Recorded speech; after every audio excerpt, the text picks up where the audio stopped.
But there are things I think that are predictable, and if from a more of a macro perspective. If you're interested, I'll give you one of those, and we'll see whether you agree or not.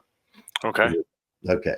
So somewhere, I don't know when the tipping point will happen, but somewhere between 5 and 10 years, the need for big parking structures and big parking lots will disappear almost overnight. Hello, everybody, and welcome to the next installment of Azure Cloud Talk. I'm one of your hosts, Alec with co-host Brian Gorman, and our special guest, David Hirschfeld, founder and CEO of Tekyz. Been around the software development landscape for about 35 years. You're a founder and sounds like aspiring podcast host as well. Welcome. Yeah, thank you. And thank you guys for having me. I'm really excited to, chat with you today. It's great to have you. We're happy to have you. I think your experience is a little bit different than some people we've had on the podcast as far as surviving or going through the .com boom, started companies. Now your latest company, you've been around for 20 years. You want to give us a little bit of background of, 35 years in tech, kind of what all have you done, or, is that down in the weeds of coding, sounds like you started businesses. Like, how did your career progress that way? Yeah, it's a really good question. So, I started out actually as a physics major in college and realized that that if I'm going to pursue a career in physics, because I was interested in astrophysics, I just really like math and I like that whole aspect. But what I found when I was in college is I didn't really like my peer group because back then, the term geek was really developed back then. I mean, we're all geeks, right? But some of them couldn't even really speak. Or, if you look at, I used to love the show. Oh, no, I can't think of the name. With Sheldon. Big Bang Theory. Oh, the Big Bang Theory, yeah. Right. And the characterizations they have on that show, those people were highly social compared to a lot of the guys that were in my major. I was at UCLA and they were just really hardcore. And I thought, this is probably not the peer group I want to be surrounded by for the rest of my life. I mean, I want a blend, right? And there was no blend at that time. So I ended up, after college, I went into technology sales for Computer Associates. And I found I had a real knack for that. But I was frustrated because the systems engineers that I worked with that would do the product demos, these were IBM mainframe software stuff, they weren't as good as I wanted them to be in terms of like their knowledge of the technology and their ability to connect with the clients.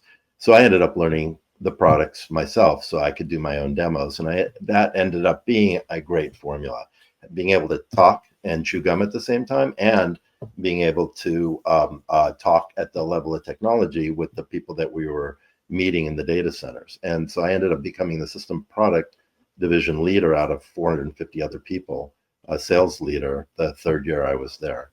And that led me to Texas Instruments, and I did the same thing there and learned the technology. And that was a development platform. And I became a developer in their technology, and then I became a consultant for software development and did projects at Allied Signal, Intel, Arizona Public Service, Motorola, and then started my own logistics software company, logistics, inventory management, route distribution. That was the one I built up and sold in 2000 during the .com era.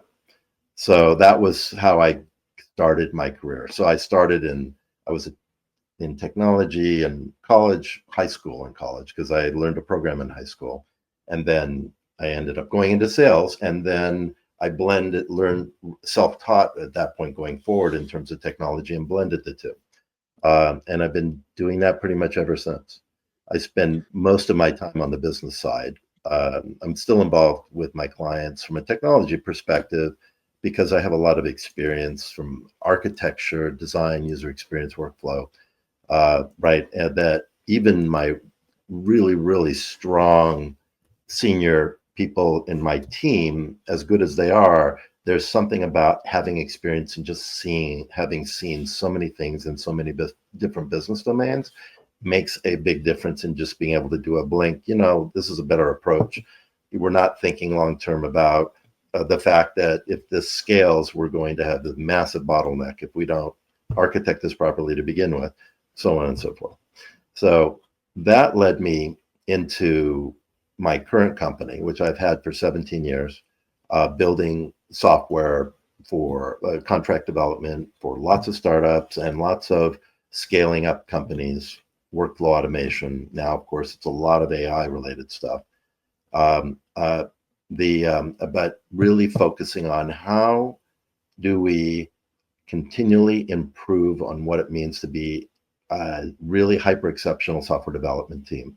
And that's been a journey that's taken many, many years as we develop skills and techniques and the protocols and the discipline and the automation internally, because you don't want discipline to be this rigid thing where nobody is a critical thinker anymore, right? You want everybody to be creative and feel like they're part of a team and they're contributing. And so to do that, but you want them to do it so that you have expected results and consistency and delivery, and to do that, there's, that's a very tricky business to be able to do that. But and it takes a long time to really build that into your team. And now I can say we really have that, and we continue to improve. A lot of it's because of automation. A lot of it's because of the tools we use and how they work together. A lot of it's philosophical, and the fact that our team is all really experienced people. And a lot of it's just we make promises to clients and we deliver on those promises, and we can't have it any other way.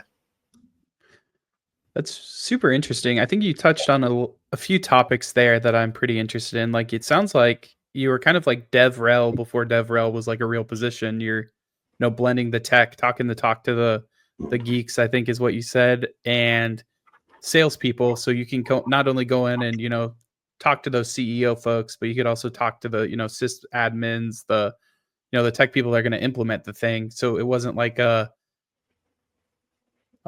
that's a formula I've seen a lot of companies kind of reproduce and use over the time, because it's, hey, I can speak the business, this is what's going to cost, but I'm also going to be the guy who you call when you technically can't get the thing to work, instead of like, oh, we're going to be up here selling the thing to the C-suite, and then now the nerds are going to figure it out somewhere, and that may or may not be the same person. And some organizations, then just feel like you're in the lurch, because then the salesperson moves on, goes on to selling to somebody else, and it's like, so that, I think that's really interesting that you were kind of like on that trend before it was like a real thing, or at least not as common as I would say now.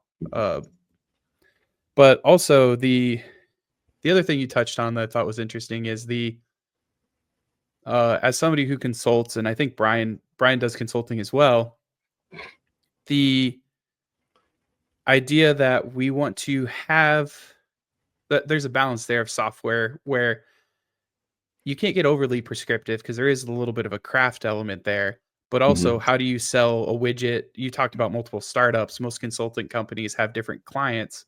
How do you sell a widget is a widget is a widget if everything's slightly different? Like, how much autonomy do you give for creativity, especially in the space you're in of scalability? I'm sure you probably have some startups that are hockey sticking, and you probably have some that are there for the slow burn to be the overnight success in a couple of years. How do you balance delivering different needs with the creativity aspect? Okay, that's such a complicated question, right? Because it's like that's really about a dozen different questions, right? All wrapped into one really high level one, which is insightful on your part, because this is like that's the whole enchilada, so to speak, is being able to balance all those things. And having worked with over 70 startups over the last 17 years, most of them fail, which is unfortunate. And most of them fail for the same reason. So you also have to take into consideration that to try to guide them away from the pitfalls that most software startups fall into. And it's really one major pitfall. It's product market fit. They believe in it's a kiss of death to believe in your product. It's anathema to what you would think, right? But it's kiss of death. If you build a religion around the fact that your product is the real thing, then you're probably going to fail. And most software founders are like that. The ones that are successful, the ones that are in love with the problem, not the solution, and in love with and want to know everything about their customer and how they struggle. And they just continue to focus on the problem and the struggle, and the problem and the struggle. The solution is just the natural conclusion to mitigate that problem and alleviate that struggle. And the founders that stay focused there, those founders are consistently successful, and it's a rare few that are like that. So back to the widget is a widget is a widget. So I'm not sure, when you're asking that question, what your experience is from that, because every single software startup or every single software company in existence, what they're delivering is distinct and unique in some aspect, even if they're in a competitive market, right? So, so can you elaborate a little bit on that question? Yeah, I think there's the balance, right? I think a mobile app is a good one, right? Like, I want a mobile app, you've delivered a mobile app. How do you know that, you're not gold plating somebody's way too much versus another, or when really all they need is like a web app that is mobile friendly? Like, Mhm. how do you, as a company, then, take those requirements back and, be Okay. creative of what the solution is, but also satisfy the customer's needs without, to your point, building them the Titanic when all they need is like a little floaty or something.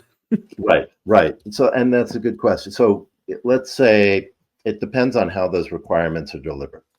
So if this is a company and they have something very specific that they need developed because it fills in a gap that right now is a gap. If we know of something that can already satisfy that, then it's incumbent upon us to share that with the client and give them the opportunity to evaluate the thing that already exists.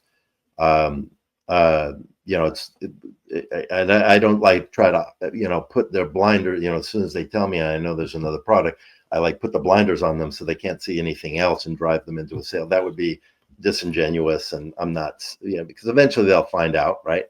And they'll ask, why didn't you say something about that? Now, there are times where we really don't know what else is out there. And I usually ask if they've, with any client, have you done any evaluation of what's available on the market, especially with startups, because there's nothing worse than watching somebody spend all their money and all their energy and capital, personal capital, on something when there's already products out there that are successful, that do what they want, that do the thing they're trying to do, or maybe better than them.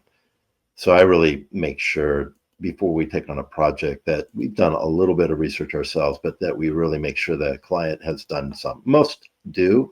There are the rare few anymore that haven't done any market research on competitors, but there are still some. So, and the same thing for, in fact, we just bid a project that was kind of like this, where we didn't realize there was a new product on the market that had come out just recently, that did 80% of what they wanted, and we did not know that. They did not know that. They had evaluated the market previous to this, to asking us to bid this. We and us and several other companies, and then 2 months later, they came back and said, we found a product that satisfies us, and it is a really great product, and it does satisfy it. And if we had known about it, we would have recommended it. So that does happen. So the widget is a widget, or things are evolving so quickly now that there may be by the time that you're getting ready to build it, there may already be another solution out there that you can leverage in place of the product that you wanted to build. Yeah, that's what I'm worried about. You mentioned you do a lot of work with AI, and I feel like today we're fighting a battle of, with AI, you can get to market much, much quicker with a more robust product than a traditional SaaS development project would have been even Right. 3 or 4 years ago. And so now, Even a year ago. Yeah. how does your company adapt to that and like make sure that you're keeping your people busy, but also like not wasting time, I guess, for lack of a better, or resources, for lack of a better way of saying it, that AI could have helped with now. Right. How do you attack that problem? That is literally the is I don't do I want to say the elephant? Is that the right metaphor? The elephant in the room? That is the biggest problem that all software development companies, contract companies have right now, because AI is accelerating at a pace that's really hard to fathom. Mhm. You know, I joke about the fact that there are certain things I believe are predictable in the next 5 years or 5 to 10 years, and there are other things that are like completely difficult. It's really difficult to predict, that are a year and a half away, right? So what you just talked about is how we build systems is literally in a metamorphosis right now, Yeah. almost on a daily basis. And so what we're trying to do is embrace this, not ignore it, but embrace it. Like, how do we get ahead of this curve? Because we want to. There's no stopping it, right? It's happening. It will be 6 months to a year when these AI tools will be able to build fairly sophisticated systems completely. How much guidance and intervention is involved is very difficult to understand and predict, and that the way you even do that may change in a way that's hard to see. Like, things like that are just tough to predict. So we're building some internal tools for ourselves right now. Those are products that we will probably turn into SaaS products in the next quarter, the end of next quarter, because other development companies will need them. One is a project estimation tool, and it's got to be one that can shift and adjust based on what AI tools you're using to build the products. Because we do a very detailed job when we do estimates. I mean, way more detailed than other shops that I know, in terms of how we define the requirements, break down the module-wise structure of what we need to deliver from a functionality perspective, and so that we have like 50 items typically in just that average estimate for a project, and each one has its own. May have a mobile and may have a web, may have the business rules section, that each one of those get a separate estimate to it. It's a really costly process and time consuming. We do it on every project. So we figure that's the first thing we want to automate internally, because we'll be able to produce just as good or better results in terms of the estimates. And we strive to be accurate with our estimates. So now we'll be able to do it in a matter of an hour with a kind of a guided process with questions and answers, and expanding the functional requirements, identifying gaps, and then doing the module breakdown, all that. So that's a tool we've been working on for a little while. I think that will have legs, because as these new tools come out, then the RAG component, for your people out there that may not know, RAG is rich. I can't remember now what the acronym stands for. Retrieval augmented generation. Retrieval, right, exactly. Where you're basically combining a large language model with your own trained vector database of knowledge, so that you limit the scope of what the responses are, and you inform it with a set of information about the structure and the content and the understanding of a particular business domain. So in this case, it's project estimation, because a large language model is not very good at that. It can do it, but it does a kind of a poor job of it. And it definitely doesn't do it to the level of detail that you need, nor does it take into consideration the shifting things in the market at the moment. So that's one way we're getting ahead of it, is looking for the tool, is trying to figure out what tools are going to be needed, no matter, at least for the next year or two, no matter who you are from a development perspective. I don't think software development companies are going to go away anytime soon, because you're going to have big, sophisticated projects that are very distinct and unique in terms of their needs, that it's going to, you're not going to be able to just generate and ask, ChatGPT, hey, build me this application that's going to be able to do it. That eventually, maybe, 3 years down the road, it'll be able to do that, even for these big, sophisticated things. Another thing, I was just talking with a company this week. We're going to be doing the same thing, where they basically built their own RAG model for creating microservices. So they need a new service, a microservice that's running on the back end. They've got a RAG model that now will build that microservice and create all of the interfaces and all of the pub subscribe connections and sockets and everything you need, right, to run this independent microservice so that they can continue to scale up. And do it all from a descriptive front, providing a description and build it and deploy it. And I thought, okay, that's a good one.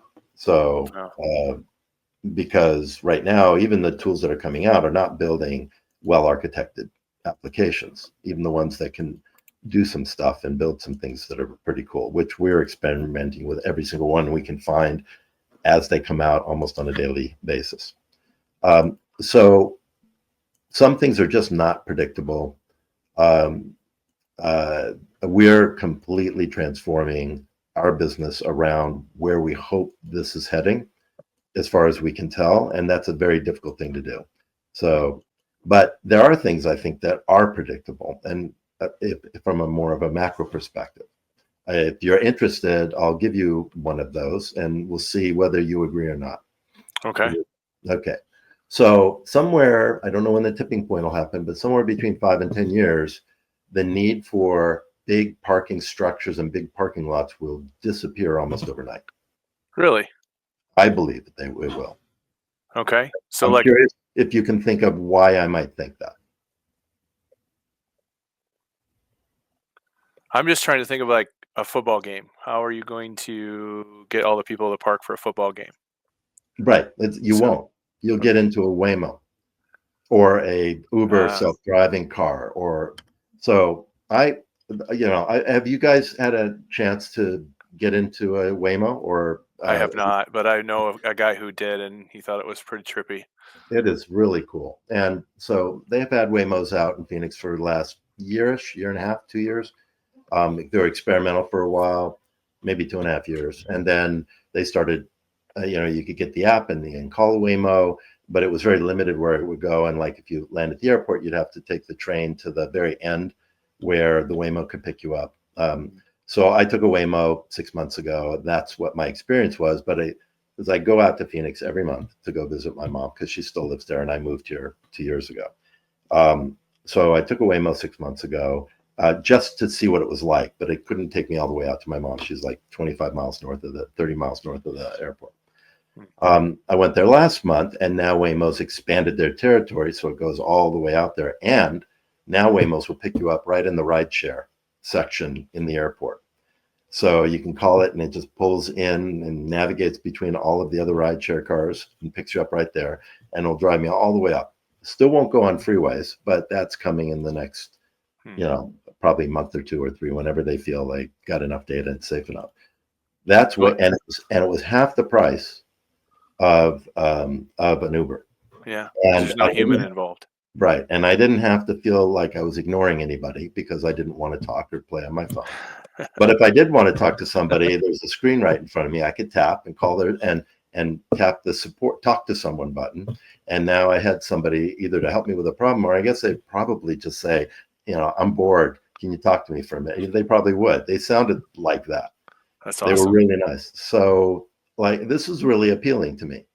I think it's going to be appealing to everybody once they have the experience. And when you realize how much safer you are in a self-driving car, then that tipping point will happen. That's already happening. I think people are starting to realize that it's safer, but it's not really a tipping point. It's just starting to become sort of the social consciousness.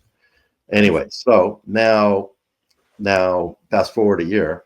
Now Tesla's got their self-driving taxi service going, and Uber's got a self-driving thing starting, right? And so now the thing that's half the price of Uber is going to have competitive pressure, and it's going to, and the cost for these cars, because Waymo's cars are really expensive because they have all of this radar and everything on them, but that won't be necessary for all that much longer either, because the machine learning models will be able to handle all of the variations. Now the price is coming down that much more.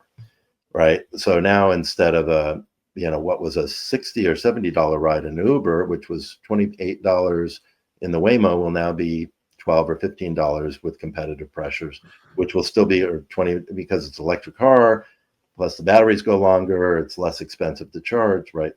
And now people will stop buying cars. Even Elon Musk came. I've been saying this for a while. Elon Musk confirmed this for me a couple months ago, maybe it's 3 weeks ago. I don't remember when he said that they need to produce $25,000 and under cars is no longer necessary. And he didn't. I don't know if he explained why, but this is, in my belief, this is why. So people will stop buying cars because it's cheaper to go to work in your self-driving car. The ones that do buy cars is because they can make money on their car by just saying my car's available, and then it leaves their driveway and goes off to whatever service is picking it up. And once the critical mass is there with these cars, we saw it happen with Uber, but it's going to happen on a whole order of magnitude more with these self-driving cars, where you tap the button, it's there in a minute, because there's so many of them. I've definitely heard that kind of vision moving forward of like the Tesla vision was you'd eventually get your solar house, you'd charge it for free, you then would go to work, and then you just basically say, okay, I drove my car to work, or it drove me to work. I don't need to park it, like you said, because now it's going to go pick up other people, and I'm going to make money because I charged it for free. Mm-hmm. And I mean, wear and tear is always a thing, right? But it's going to make money, and I'm going to be working, and then it'll come pick me up, and it'll prioritize me because, I'm the owner. Or to your point, it's kind of like the bird scooter thing, right? Like people don't get as many taxis in highly populated areas because you just hop on a bird scooter.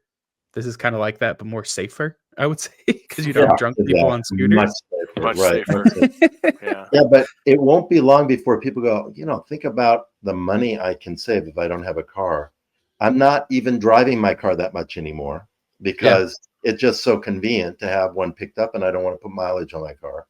Yeah. Right. I mean, and so there's a tipping point that'll happen. I've seen this happen once before. I'll share that story with you if you're interested. It was totally unexpected, disruptive thing that happened. But 5 years, 3 years, 5 years, 8 years, somewhere in there, there'll be a tipping point, and then all of a sudden people just stop buying their own cars. It'll be these companies that are buying fleets of these Teslas and whatever else is supporting these, right? It just because it makes no financial sense. It's just a luxury. So people that can afford that as a luxury will still buy cars if they want, and they love driving. Yeah, I'm going to push back on that just a little. Sure. I live in Iowa, and I'm talking major cities. Yeah, there's no way I could survive without a car here, even if they got Waymo going. It's a 35-minute drive just to go get groceries sometimes. Right. So I'm talking about in cities. Yeah. Right, in a major city. But if you're going to go to a football game, you end up in a major city, right? Yeah. Right. Yeah. And so for those, why would you drive your car and try to park? Well, actually, parking will be really great because they'll have these massive unused parking structures, and you can park right in front because so many people won't be using them anymore. I actually kind of look forward to that. As a person who lives in the country, I'm not a huge fan of city driving, especially in Chicago. It's a nightmare. And so to take that anxiety out of my life would be worth every penny to me, to just get in a car and let it drive me somewhere.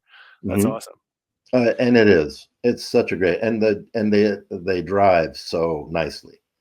They drive the speed limit. I wouldn't mind if they drove even a little faster. Yeah. But get me there. Right, exactly. But I don't have to worry about getting in an accident. I don't have to worry about whether I'm ignoring the driver, Right. And they're really nice, comfortable cars, so it'll be, that's Waymo, but they'll all be things. I don't have to worry about whether I need to be in the left lane or the right lane. Right. Because there might be a turn coming up that I'm not quite sure where it is. Right. Right. And I can also tell, hey, just stop here. I'm done. And then it'll just charge me for that much of the ride. Because I didn't waste the driver. I didn't waste a driver's pickup. Right. It's a driver. Now wait, are we going to have to tip Waymo? Yeah. Right. Exactly. No tipping. Would you like to tip your Waymo today? Yeah. No, thanks. Now you tip the person on the other side of that panel. Then when you say, "Hey, can you talk with me?" Right. There we go. Now that's like tipping that's a when the bartender. tip screen pops up, the conversation. Yeah. Well, and they'll start doing things like, they'll have games, interactive games, like maybe even social games with other people in Waymos, right? Yeah. And then you'll be able to connect with, or maybe even it becomes a networking thing. You get in a Waymo because you want to meet people that are driving other Waymos. Especially if you're going to the same event. Like, I can imagine being like, hey, let's get on a fan chat going to a football game. Right? Yeah. Wow. Would that be huge or what? That'd be awesome. It would be so much fun. Yeah. You'd end up with this like Zoom kind of view with like the 40 other people there all chatting about the team that you want to go watch play the game you're all headed to, and be like, hey, let's grab a beer over in the section C3 at 1:30. Right. Yeah. Like, that sounds great. And you can move around to different rooms. I love this team, I hate this team you can room. Go be a troll. I want to go to the cheerleaders room. Right. Yeah. I don't care about the game. I just want to socialize in the cheerleader room. Or into the Rose cigar room, or whatever the room is you want to go to. Right. I don't even want to go to the game anymore. I just want to drive around in the Waymo and have it just playing while I talk to everybody else. That's like going to a really good tailgate. Yeah. Which we do every year for the for one UCLA game, where friends of fraternity and sorority brothers and sisters and friends of friends, and then we end up with 30 or 40 people at tailgate. That starts at like noon or 1 o'clock, and the game starts at 6, and we are always late getting into the game because nobody wants to leave the tailgate. Right. Right. That sounds familiar. Yeah. Yeah. I think that's a really interesting way of, from a strictly financial standpoint, like a car is a huge depreciating asset. Yeah. That you just don't own anymore. And if you're not, especially if you work from home. Yeah. Right. People's cars aren't really being used. That's insurance premiums you're not paying. That's your car payment you're not paying. Right. Car payment and insurance together, I could probably take a lot of Ubers at 50% off because of a Waymo is just cheaper. And it might even get cheaper as more and more people saturate the market, right? Like, exactly. At that point. How long until we have to buy insurance to ride in a Waymo, though? Well, just in case. I think they'll have the insurance, right? Well, whatever the service is, because if they do get in an accident, you're in their car. Right. It'll be built into probably there. Yeah. Yeah. But it'll be underinsured. If you get medically injured in a Waymo, they're only going to cover $5,000. Would you like to get a $50,000 Waymo medical insurance policy? Oh, a whole new insurance business. Okay. Right. I wish you hadn't said that, because somebody's actually plotting that right now. I just spoke it into existence in the universe, didn't I? You just did, right? You ruined it for me. Somebody's like, I got to get my startup out of stealth mode right now because people are talking about it. Seriously. They're way ahead of me on their talk, but they're way ahead of me on the building because they got all the AI tools. Right. You mentioned something, I don't remember if it was on camera or off camera, but you said your team is a hyper exceptional development team. Yeah. Could you just elaborate real quick on what that is? Yeah. So there are a lot of ways, like if you're going to contract some external team, or you're building one internally, then typically teams come together and they'll do a certain level of scaffolding around the DevOps processes and how they manage code versioning, and how they estimate the code, and how they track their time by project, by the work they're doing, all of these things, right? And there's always a certain level of that in every team, but it's very limited in terms of having a really well-disciplined structure, mature process. And what I mean by that is, like, for example, when we, and it takes a long time to develop these systems, right? And so that the system, and automate the systems you need, and integrate the tools that you need, so that it works fairly seamlessly, so that you don't have to torture your team by making them follow 1,000 different rules, because that's just a formula for disaster, right? And when we as team leaders try to do that, we find so much resistance and lack of compliance from team members that we give up on it fairly quickly. So what we recognize is to do that, we had to develop this over time slowly and pick off the most important things to get to where, with the idea that we're constantly working on improving our systems and our processes and our reporting and our tracking and everything else. So so I can talk about it from our perspective. So for example, we have our DevOps process is all automated, right? Like a lot of teams, but and code gets scanned as soon as it gets checked in, so that it has to match our coding standards and not have vulnerabilities. And if it does, it just, the scanning tools identify the problem, kick it back to the developer to make it very easy for them to go, oh, these are the things that we need to address. If we're considering taking over an existing project from somebody else, we get their code and do the same thing with it to find out the condition of that code, as well as we do a visual, what's the architecture and how is it structured. When we build any system now, we didn't used to, especially with startups, we used to go after MVPs with the idea that we're not going to worry about scalability day one. We'll worry about that as soon as we see that this is starting to grow and needs to scale. We've shifted from that to where we build everything as a scalable asset in a microservices architecture with in a highly secure way. And part of that's because we have healthcare clients. We have a big client that's law enforcement. So we have to be HIPAA compliant, high trust compliant. We have to be SOC 2 level 2 compliant, which means that we have all these documented workflows when a new feature or a bug is identified, right? What are the workflows that it goes through before it goes back into production with a fix or whatever, right? And they have to follow all these steps because they get audited every year. And if there's not 6 months of evidence that this was followed in a pristine fashion, the client gets dinged for it. So what we just decided, it's too hard to bring people into these compliance environments. So everybody works in a fashion so that regardless of the project, so that it's HIPAA compliant and SOC 2 level 2 compliant. And so we have an onboarding process with new people that teach them what this means and how this works when they first come on. It's a website, that we give to our people, and they go through this stepwise process. They get used to it.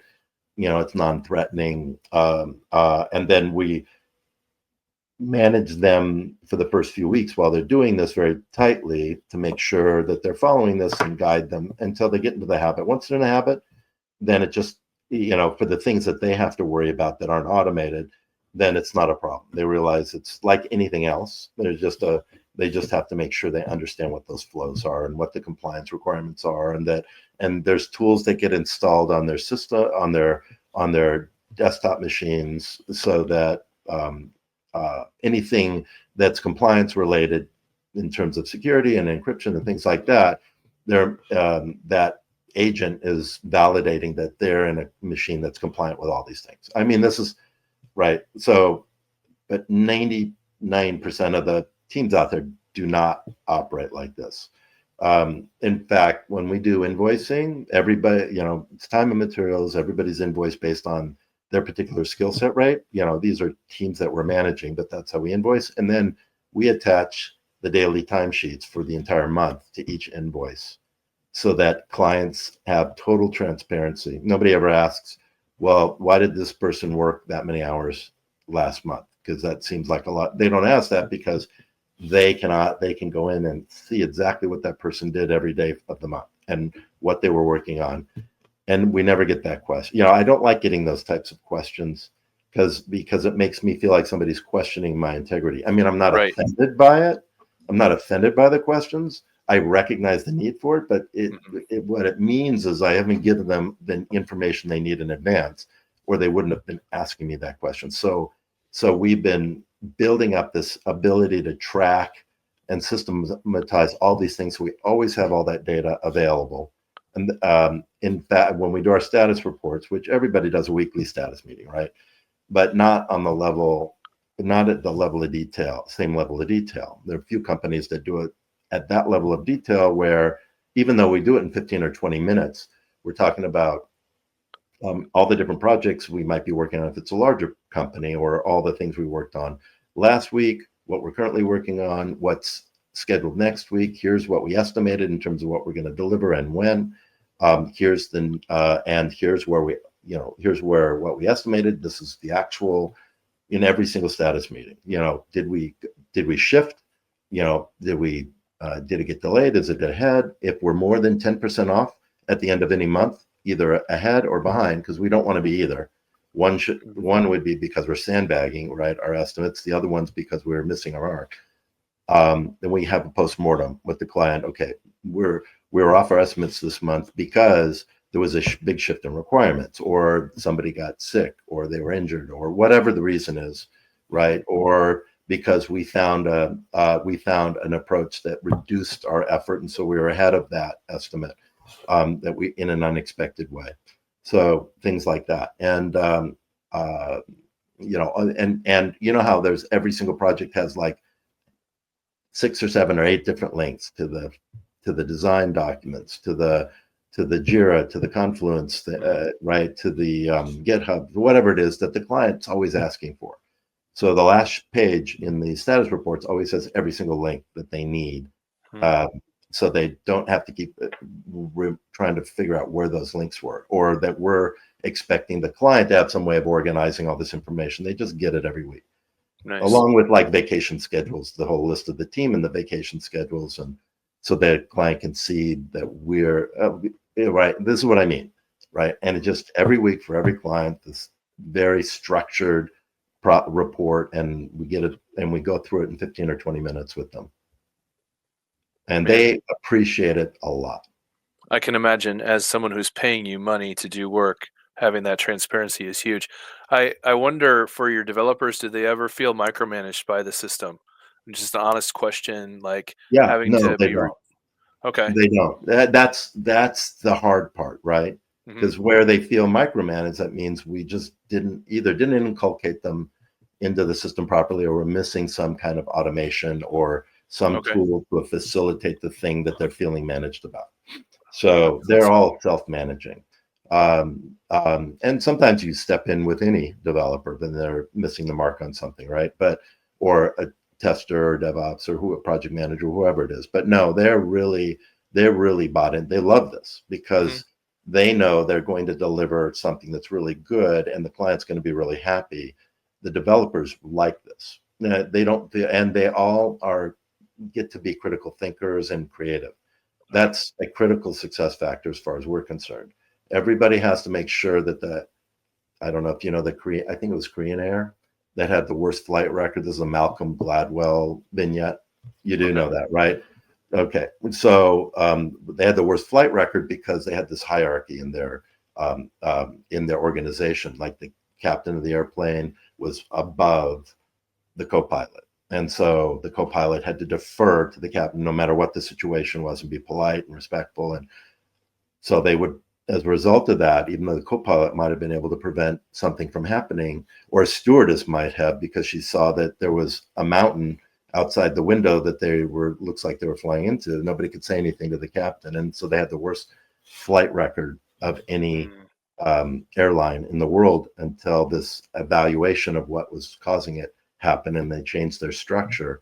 And then now all those crashes disappeared. I mean, they listened to all these black box recordings of co-pilots going, excuse me, Captain, sir, but I think there may be, and then the captain would cut them off. There's nothing wrong, right? And then, of course, everybody be screaming on when they heard the next thing. So, so I tell everybody, it's your job to make sure that we do not fly into a mountain. Everybody's job.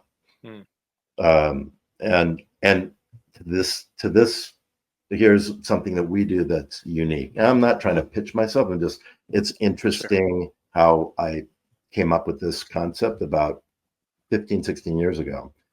I was developing something, just a side project. I was doing it myself, and I was all excited about it. And I said to my wife, Becca, come here, take a look at this, right? And like, I'm done, it's working and all that, right? And so now she comes and I explain it to her, and the first thing I tap on, first key, it breaks. I'm like, how did I miss that, right? And so then I get into the code again. I said, come, hang on a second, let me fix it. So I fixed it. I said, come back.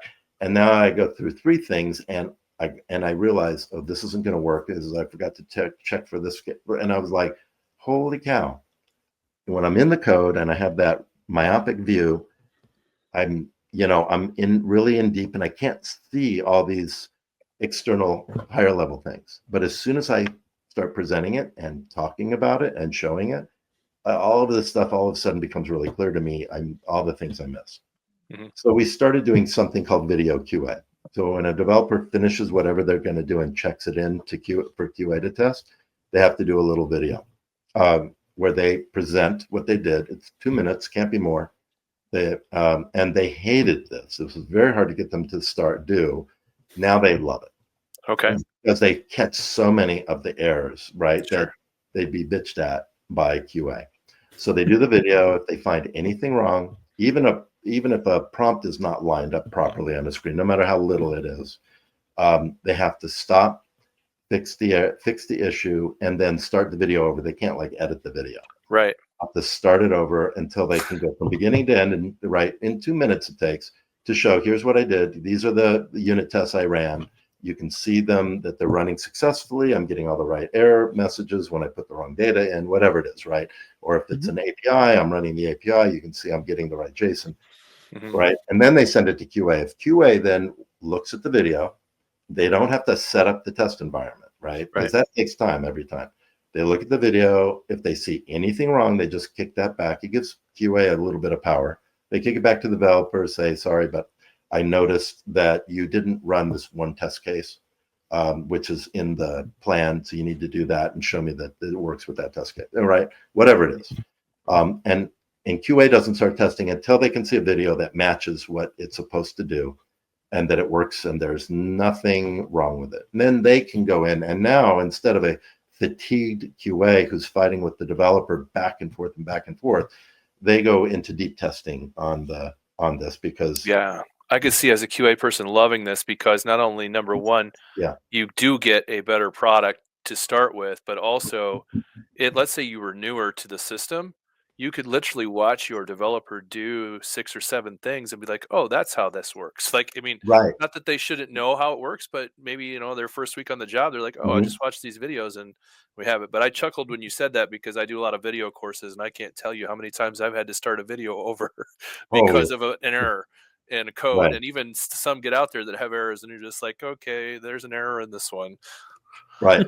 Because redoing is getting the process of getting it redone is more involved than people realize. So, and you see it while you're creating the video, right? Because now you step back, mentally step back from it, and as soon as you start talking about it, it's like all of a sudden all this little minutia becomes very obvious that it's just that you missed things. Yeah, and it's very frustrating. You want to be good enough so that when you present, I've only known 2 developers in my career that when they built something and finished it, it was done. Yeah. Right. And they just had that, whatever that ability is, 2 in the hundreds I've worked with. They were real exceptions. Right. So, so we don't try to hire them because they're impossible to find. And even if you find them, you don't know you found them until you've worked with them for a while. Right. So, right. I mean, we look for really top people, whenever we're interviewing, but we don't look for that because that's an impossible thing to tease out from somebody. So that's you're trying to find that unicorn, kind of like back to your startup analogy, right? You got to help all the startups because most of them aren't unicorns, but there's that occasional one that just blows up and. Right. So that's such an interesting thing. Everybody wants to be a unicorn, and that's 1 in 10,000, right? Or 1 in 50,000. I don't know what the number is, but it's nothing. And we know that because VCs, I've corroborated this with more than one VC. They'll get 3,000 pitch decks, right? 1,500 of them get thrown out because they don't meet some basic requirement. Out of those 1,500, and they have analysts doing all this work until they get down to the top 60 pitch decks. Right. And then they will review those and pick 30 of them to invest in. Is that right? 30 out of those? Yeah, 30, of which 3 will be successful. 3 to 5 will be successful in terms of scaling. we're not talking unicorns. We're just talking about companies that are growing and being successful for the VC. One of them out of those 3,000 may scale up to a, to hundreds of millions of dollar valuation, maybe $1 billion, but it's probably going to be in the next round or the next round where they actually find a unicorn. But VCs have been driving this conversation forever. That you need to raise money by creating a pitch deck and pitching it to investors. But your chances of getting investment are almost nothing. Not from a VC. Getting it from angel investors is really tough too. So friends, you have to, have friends and family around and some reach to people with money that would be interested in what you're doing to start getting investment. And all that work you do to raise money none of it is building your business. It has anything to do with building your product or building your business, which is a lot of where Launch First comes from. The methodology I have for basically driving revenue to prove product market fit before you even start building it, but through pre-launch sales, before you start to develop your software. But back to your comment, Alec. Oh gosh, now am I losing the thread here about unicorns? So I've been thinking for a while I should start a venture studio, right? Get investment to build software products where we identify, using the Launch First method, the niche analysis, what really ideal products there are, with the idea of not building any unicorns, but building, launching 5 to 10 software companies a year with the idea that they'll all start to cash flow. They all start to cash flow right away because we're already building their markets before and customer base before we even have a product to launch. And then growing those to 3 to 5 million in revenue on average over a period of 3 years, and 5 years maybe to 10 million. Because then you're building a portfolio of software companies that have huge value, right? Any one of them is generating income and growth, so that for the CEO that we recruit, it has a really great opportunity just with each one. That's what people should be shooting for. Solve a problem that has a specific value, and there's a specific stakeholder in the market that needs that problem solved, and enough of them that you can build a cash flowing and growing model. The unicorn is the very, very, very rare case where you just got lucky, right? Zuckerberg got lucky. I mean, he had a sort of intuition about social, this whole social thing, and knew there was something there, but he got lucky when he did Facebook and landed on the formulas in Harvard and then other universities, then growing it. I'm not saying it was all luck, the growth up, right? Smart guy, but he just was in the right place, right time, launched something that just took off. And he was smart enough to then turn it into what it was. But unicorns are just rare. Oh, go ahead. Oh, I have a completely different question. If you're, I was going to talk about something I saw that was disruptive a while ago, and I forgot to mention it. Yeah, go for it. Okay, it's an interesting story. So, my team is a multi-country team, most of them in India, in Belarus, and Portugal, and there are a bunch of places, most in India. I made 15 trips to India between 2010 and the pandemic to build my team and my culture and all that. So people that say that they work overseas, but they've never visited the people that they're working with, are pretty much throwing work over a fence that they can't see. It's not like that at all with me. I spent a lot of time, right, with them. And so they are critical thinkers. It's nothing like what a lot of people's experiences working overseas.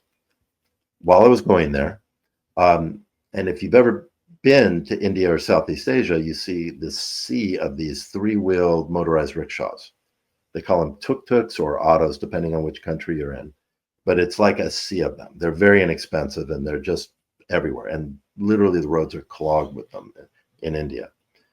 So I'm going there for 5 years, every time going from Mumbai to Pune, buried between this sea of these things. And the other thing they have is motorcycles everywhere. And then it was about a 15-month hiatus between 2015 and 2016 where I didn't go. And then I came back and something seemed totally different. And I couldn't put my finger on it at first. And then I realized that instead of 10 of these tuk-tuks to every one car, it was 10 cars to every one of these tuk-tuks, which is a massive disruptive thing. Right? Millions of tuk-tuks all of a sudden were not on the roads anymore. And I couldn't imagine what could have possibly caused that. And I thought it must be like government legislation because they're two-stroke motors and maybe the air quality thing, which India had a big problem with, has a big problem with. Anyway, so I get to the office and I asked my director, her name's Shalaka, and I said, Shalaka, what happened to all the tuk-tuks? She said, well, Uber started up in India. I said, Uber, and they won't approve them. And I was like, holy cow. That is like a massive disruption in a big industry in Southeast Asia. And the two guys that started Uber weren't going like this in 2009. Just imagine in just a few years, we can wipe out all of the tuk-tuks in Southeast Asia. It just was never in their consciousness, right? They just didn't approve them. And literally they wiped them out. Then another year later, I think it's Odwalla, a service competitive to Uber, came out. They did allow the tuk-tuks, and then Uber had to, of course, allow the tuk-tuks as well because they were losing a lot of business. And then they came back like almost overnight. This is millions and millions of cars and livelihoods. And so disruption, I always think, is not something that anybody intended. It's usually an unintended consequence of just something taking off in a viral fashion. That's super interesting. Yeah.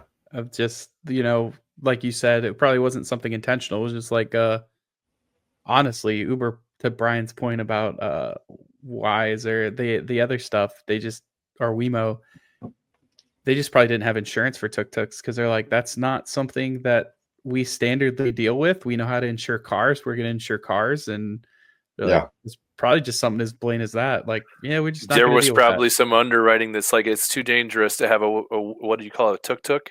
Because people are going to get hurt and we're going to end up paying way too much in lawsuits. So it probably was. I never even thought about why they didn't do it. I just figured that they wanted people in cars, like it was a branding thing. But I never even thought about it. You're right. It's probably was something like that. Well, their go-to-market strategy, they probably just copy and pasted other areas. And if that was unique to Southeast Asia, like they might not have even known. Right. And I think it was that experience is why I think that parking garages overnight will become like the biggest real estate investment disaster, in this entry. And all the people that invested in all that property are going to have to figure out how to repurpose it, and all the revenue is going to disappear overnight. Anyway, and I've seen it happen, so I know this overnight thing in this massive way can happen. Mm-hmm.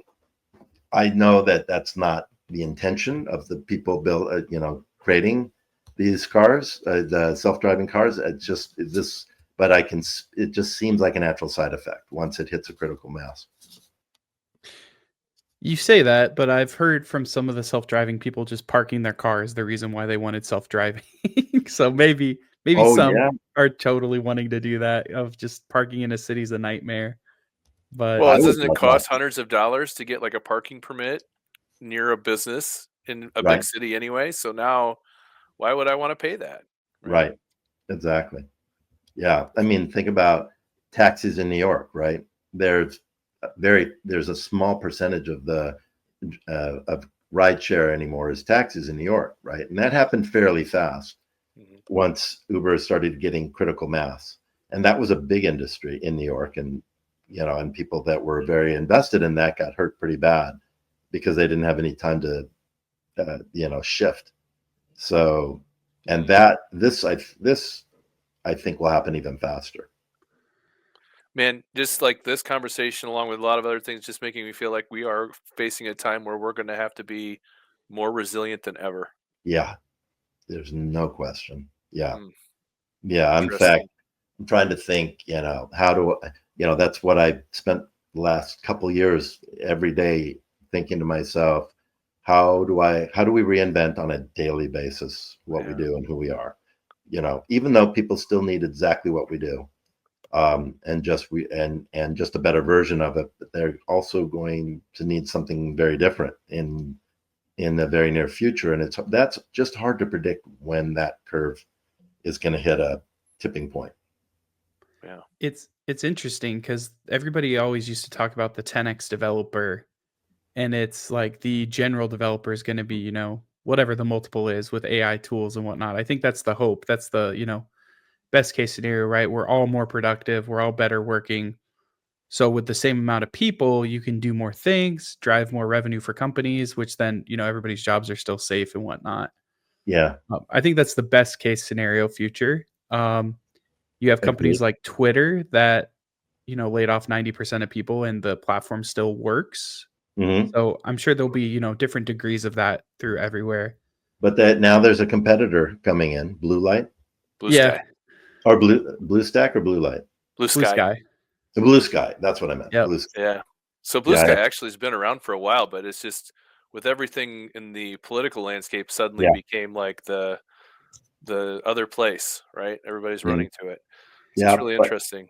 But having laid off 90% of their developers, if X needs to pivot, whether it's branding, marketing, technology-wise, to prevent Blue Sky from eating away a massive part of their business, they don't have the people now. Right. Well, and AI is not smart enough yet to do all that. Blue Sky is also 20 developers, I think I saw somewhere. So go back to Twitter's history. The foundation that is built of Twitter took hundreds of people. Yeah. Now maybe to keep the lights on, you don't need as many, but Blue Sky is building their platform from the ground up with 20 engineers. Yeah. So that agility and pivot is going to be a lot higher too.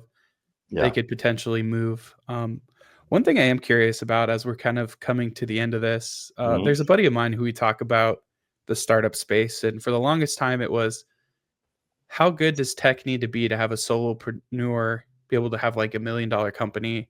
I think the next conversation now is the solopreneur that has $1 billion company. Are you seeing with AI and all that? Like, are we soon to that? I don't see that yet. I don't know. The $1 billion is an awful lot of money, right? And that means that there's a big, or either you're selling a few incredibly expensive things, or you've got a mass market that's basically feeding you through subscription, through purchases, whatever. And there's so much support that goes on that's required for supporting any kind of mass market. Right. Could agents do it all? Not yet. Could, from a planning and growth perspective, could agents be that person? I mean, when is it that AI is going to start its own company and be $1 billion company without anybody? Right. Those two are probably closer together than what that path is from where we are to that. That's really scary. Yeah, I know, right? Well, I mean that's what you'd have to be to get a company at that scale, right? It'd have to be mostly AI with like a solo orchestrator, because either that or inflation goes absolutely bananas. But because it's like doing all those pieces takes so much time, just even like customer support, finding new marketing, like even the branding, like the face of your company. AI could be a much better looking, more engaging person than you might be, right? Right. I just saw an AI podcast where they prompted the host to talk about the fact that they found out they were AI. And it was really interesting. Oh, would you share that with me? I definitely want to hear that. Yeah, I'll find it. I actually twixted it on Twixter. I'm calling it Twixter now. I'm coining that term. Because it was Twitter and now it's X. Twixter, I like it. I love that. I like that. Twixter. Now that is, it's going to be like that repeating song in your head. You can't get out of your head. That's all I'm going to call it, is Twixter anymore. Yeah, I'll get the post for you because it was really interesting. We'll put it on the bottom of this podcast too for anybody who wants to see it. But it was clearly it was a prompt, but it was really interesting to think, what if they actually just discovered that they were not humans and they were doing this podcast? So that's and it won't be long. And so there's just so many. It's hard for me to understand how work is going to distribute and how it's going to grow. As many opportunities as are going to be replaced. It's hard for me to see that yet. Yeah. I have a son who's in the film industry in Hollywood, and there's so much pressure right now in all the various unions in the same respect, writers and creative people, and he's in the filming department and camera department. There may be a time when it's not yet where he's being impacted, but it's not the distant future where it may start impacting that. And I could even see a time, I don't know how long it'd be before people are comfortable with this, but where AI is creating shows for you in real time based on what you like and how you're reacting to the shows you're watching and the genres. And it's literally real time assembling and creating the show as you're watching it. Yeah. I believe, and I could be wrong, but I think there is a South Park something or other that is generated by AI, that it's like AI generates and writes the episodes and animates it and does all that. So I don't think that's crazy. It's just kind of spooky how we could all literally watch our own custom served TV shows that none of us know. Like Brian would never see the same TV show I did potentially. So like, how do you how talk we about talk that? about it though? Yeah. You'd be like, we can all talk about Yellowstone. We can't all talk about Brian's happy wacky story time or whatever. It'd definitely be something like Battlestar Galactica crossed with Star Trek, crossed with Star Wars, and maybe a little bit of like, I don't know, Lord of the Rings in it or something, right? It would be some combination of all of these into one big massive genre of Yeah. I can see though why the actors want to protect their name, image, and likeness. Oh yeah, because of all that. But yeah. Anyway, awesome, cool. Well, we appreciate chatting with you. I'm going to go ahead and hit the recording. Is there any last minute plug or anything you want to call our listeners to action about? Yeah, as far as if I can make a plug, anybody that's interested in a project, whether it's a scaling up or filling in some gap or automating workflows, or your startup with an idea, it costs nothing to talk to me. And if you do need, if you are interested in moving forward, we do an awful lot of work up front, just like proposals and requirements and things like that is free, and we give it to you, including the estimates. And if you want to take that and find somebody else to do it, it's yours. I'd like to be of service to anybody that I may potentially work with in the future, even if we don't end up working. That's incredibly generous. Thank you for doing that. Just one quick thing.